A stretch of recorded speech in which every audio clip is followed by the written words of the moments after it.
Assalamualaikum dan salam sejahtera. Welcome back to Easy Fast. Terima kasih kepada yang telah menekan tombol subscribe dan juga tombol loceng. Yang belum jemput-jemputlah menekan subscribe dan tombol loceng untuk notifikasi awal video-video terbaru daripada channel ni. Okey, pada video kali ini sangat menarik ya berkenaan dengan STR tambahan 2026. Okey, ini berita yang sangat hangat ya yang Amin nak kongsikan ya. Jom kita mulakan. Baik, apa yang bakal Amin sampaikan dalam video kali ini ya ialah perkara yang hangat yang dikongsi dan agak tular ya tentang perkara berkenaan dengan STR tambahan 2026. Okey, menjadi buah mulut ramai orang ya berkenaan dengan perkara ini. Jadi Amin nak jelaskan perkara tersebut ya berkenaan dengan semakan status kelayakan STR tambahan 2026. Okey.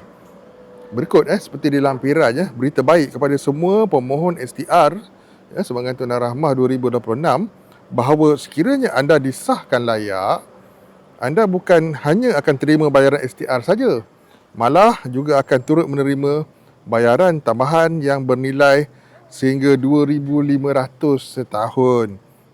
Dan ada link disertakan. Okey, perkara ni menjadi perbualan hangat ya, dan Amin nak jelaskan perkara ni adakah memang benar ada tambahan bayaran tunai STR ni ataupun tidak.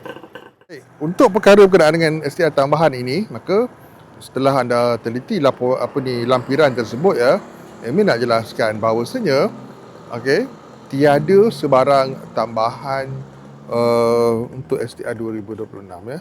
Tambahan daripada segi amount tunai tidak ada.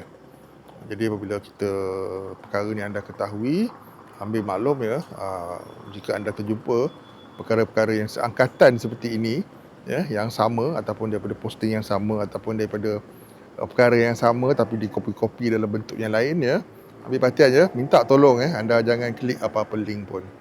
Tolong jangan klik apa-apa link pun kerana link yang admin dapat ni ya ialah semakan str/fuapk.com/ okey, jadi itu merupakan satu link yang tidak benar, link yang palsu, link yang bolehlah kita panggil sebagai scam. Okey, jangan kita kena ambil maklum segala perkara yang melibatkan STR hanya satu saja tempat rujukannya, iaitu bantuantunai.hasil.gov.my. Selain daripada itu tidak ada pun link-link yang disahkan berkenaan dengan pembayaran STR ni, hanya satu link saja. Maka itulah dianya. Amin harap semua orang jelas dan faham ya, benda tersebar dengan luas ya, kebenarannya apa ya. Jadi inilah kebenarannya, tidak ada ya. Amin mengesahkan tidak ada pembayaran tunai tambahan untuk Sumbangan Tunai Rahmah 2026.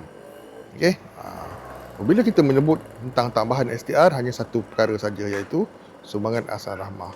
Sumbangan Asal Rahmah sajalah yang terkait dengan STR dan syarat itulah tambahan STR.